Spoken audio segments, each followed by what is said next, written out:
নমস্কার, আমি রিতেশ চ্যাটার্জি। আমার চ্যানেল অ্যাস্ট্রোলজি উইথ রিতেশে আপনাদের সকলকে স্বাগত জানাই। আজকে আমরা কথা বলতে চলেছি জ্যোতিষের একটি অত্যন্ত গুরুত্বপূর্ণ অধ্যায় নিয়ে, যার নাম হচ্ছে কাল সর্পদোষ। হ্যাঁ, কাল সর্পদোষ, যে দোষের কথা মানুষ শুনলে তাদের কপালে ভাঁজ আসে, তারা ভয় পান।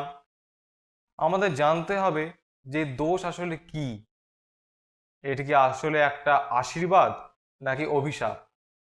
তার জন্য আমাদের জানতে হবে যে কালসর্প দোষ আসলে কি জিনিস, এটা কি করে তৈরি হয়। তার জন্য আমাদের একটা ছক আমরা প্রেজেন্ট করছি। মনে রাখতে হবে যে রাহু এবং কেতু এই দুটি গ্রহ অত্যন্ত গুরুত্বপূর্ণ ভূমিকা নেয় এই দোষের তৈরি হওয়ার জন্য।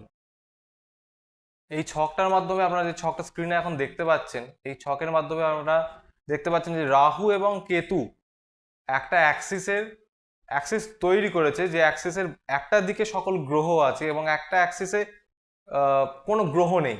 এই যে 5টা ঘর পরপর খালি আছে, এটাকেই বলা হয় কালসর্প দোষ। তো কালসর্প দোষ কিন্তু শুধু এক রকমের হয় না, এটি অনেক রকমের হয়। যেরকম 12টি পূর্ণাঙ্গ কালসর্প দোষ হয়। কি করে হয় আপনারা দেখে নিন। ফার্স্ট হাউস বা লগ্নে যদি রাহু থাকে এবং সপ্তমে যদি কেতু থাকে, এটাকে বলা হয় অনন্ত কালসর্প দোষ, যেটা আপনারা স্ক্রিনে এখন দেখতে পাচ্ছেন। দ্বিতীয় রাহু এবং অষ্টমে কেতু থাকলে এটাকে বলা হয় কুলিক কালসর্প। ঠিক এইভাবেই আমরা যদি দেখি, তৃতীয় রাহু এবং নবমে কেতু থাকলে হয় বাসকী কালসর্প। ঠিক এইভাবেই যদি চতুর্থে রাহু এবং দশমে কেতু থাকে তাহলে হয় শঙ্খপাল কালসর্প। পঞ্চমে রাহু এবং একাদশে কেতু থাকলে হয় পদ্ম কালসর্প। ষষ্ঠে রাহু এবং দ্বাদশে কেতু থাকলে হয় মহাপদ্ম কালসর্প। সপ্তমে রাহু এবং লগ্নে কেতু যদি থাকে তাহলে হয় তক্ষক কালসর্প।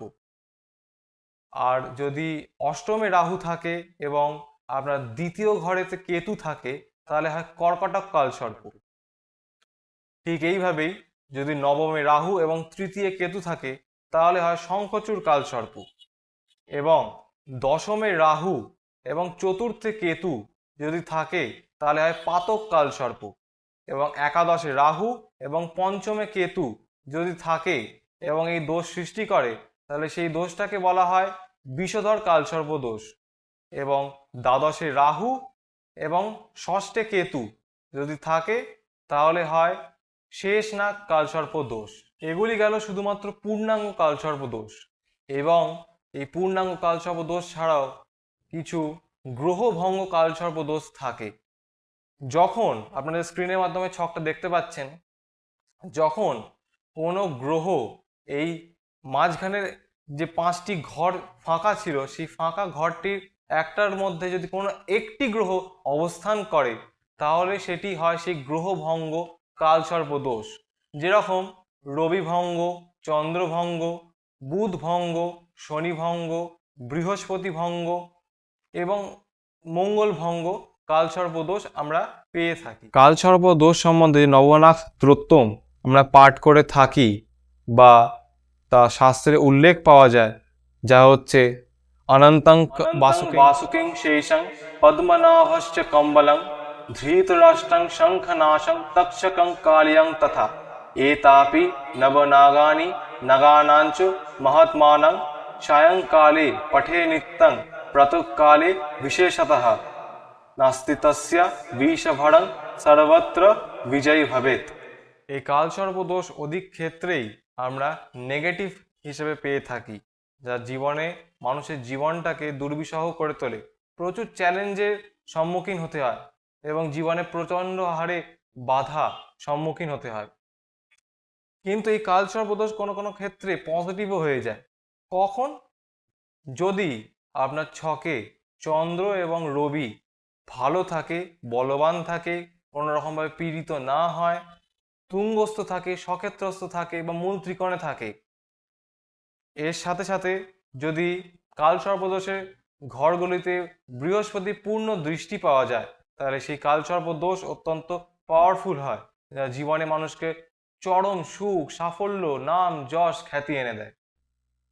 কারুর ছকে যদি কালসর্পদোষ উপস্থিত থাকে তা ফেলে না রেখে অবশ্যই তার প্রতিকার করা দরকার। কারণ কালসর্পদোষ শুধুমাত্র উন্নতি হতে বাধা দেয় না, আপনার ছকে যেসব ভালো যোগ রয়েছে, তুঙ্গস্থ গ্রহ রয়েছে, বলবান গ্রহরা রয়েছে, তাদের যথাযথভাবে কাজ করতে বাধা দেয়। আপনারা হয়তো মনে করবেন অনেকেই যে আমাদের জীবন তো খুব ভালোভাবে কেটে গেছে, আমার কালসর্পদোষ ছিল, নেগেটিভ কালসর্প, তাতে তো আমার সেরকম কোনো ক্ষতি হয়নি। কালসর্পদোষ কিন্তু এটা জেনেটিক্যালি পাওয়া যায়। এরকম দেখতে পাওয়া যায় যে বাবার ছকে আছে, মায়ের ছকে আছে, আবার সন্তানের ছকেতেও আছে এবং তার সন্তানের ছকেতেও থাকবে। তো জেনেটিক্যালি আপনাদের এটা হেরিডিটারি হয়ে থাকে এবং সন্তানদের ওপর কিন্তু খুব খারাপভাবে এটা এফেক্ট ফেলে। কালসর্পদোষের যথাযথ প্রতিকার করা অত্যন্ত প্রয়োজন। কালসর্পদোষ এটি আপনাদের জীবনকে দুর্বিষহ করে তুলতে পারে, আপনাকে রাজাও করতে পারে। যদি আপনার ছকে আমি যেভাবে বললাম যে রবি এবং চন্দ্র বলবান থাকতে হবে এবং বৃহস্পতি পূর্ণ দৃষ্টি পেতে হবে, যদি এটা থাকে তাহলে আপনার ছকে কালসর্পদোষ পাওয়ারফুল বা পজিটিভ। এবং যদি আপনার ছকে কালসর্পদোষ রয়েছে এবং রবি চন্দ্র পীড়িত, ধরুন গ্রহণ দোষের মধ্যে আছে, কিংবা রবি শনি বীজ দোষ রয়েছে, চন্দ্র শনি পুনর্ফু যোগ রয়েছে, বৃহস্পতি আপনার পীড়িত, বৃহস্পতি কোনো রকমের দৃষ্টি পাচ্ছে না, কালসর্পদোষের মধ্যে যে ঘরগুলি পড়েছে সেগুলো দুস্থান পেয়েছে বা টিকা হাউস, যেটা হচ্ছে 6, 8, 12 এই ভাবগুলি পেয়েছে, তাহলে এটা কিন্তু নেগেটিভ কালসর্প। যদি এই রকম হয়ে থাকে তাহলে অবশ্যই তার প্রতিকার করা দরকার।